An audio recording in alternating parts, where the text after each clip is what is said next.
Калима тайиба 38. Абдулла бин Амр бин Ас радиаллаху анхудан риваят. Пайғамбар саллаллаху алейхи вассалам, жүрегіңердегі иман киім ескіргендей ескірет, суздайды. Андықтан Алла Тағаладан жүрегіңерді иманды жаңылап тұрусын сұрағыла, деді.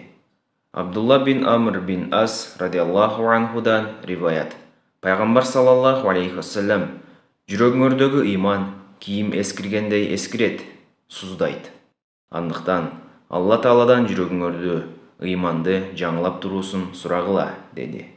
Абдулла бин Амр бин Ас радиаллаху анхудан риваят. Пайғамбар саллаллаху алейхи вассалам, жүрегіңердегі иман киім ескіргендей ескірет, суздайды.